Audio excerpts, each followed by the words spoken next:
We often hear sobering stats about the tens of thousands of restaurants that had to shut down due to the pandemic.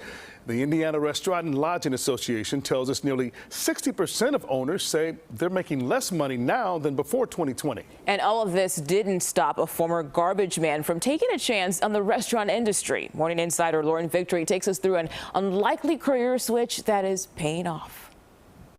Make sure you have backup chicken, shredded beef, all the stuff that you need for the day. Joel Bustos gives direction. Ironically, he admits his younger self didn't really have any. I didn't know what I wanted to do, so that's why I joined the military. After his time in the Navy, he tried sanitation work. Run to the back, dump the garbage, run to the front, drive to the next house, run to the back, dump it. A construction job came next. It's a lot of being on hands and knees all day, grinding, prepping the floor. 5 long, hard years took their toll. My wife, she noticed I was like, my body was breaking down. I was just not getting enough rest. And she's like, we gotta do something. Oh, we're missing broccoli over here, Mikey.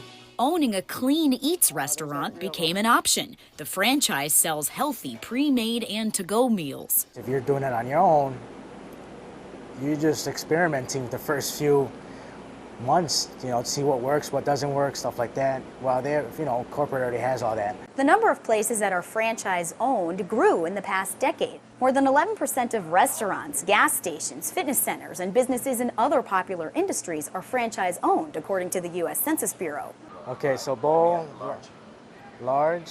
Before he could take any orders, Bustos needed to save up for his future franchise. That meant hustling with his hard hat for another 2.5 years. In total, we invested about $310,000 to open, with our own money. Everything was set to go, but less than 2 weeks before welcoming customers in Dyer, COVID-19 shut down Indiana. We're just surviving off tips and stuff like that. It was devastating. Riding the roller coaster, the Bustos busted their butts to get to the other side. My kids are proud, my wife's proud. Because his second Clean Eats location is in the works, an American dream in Northwest Indiana.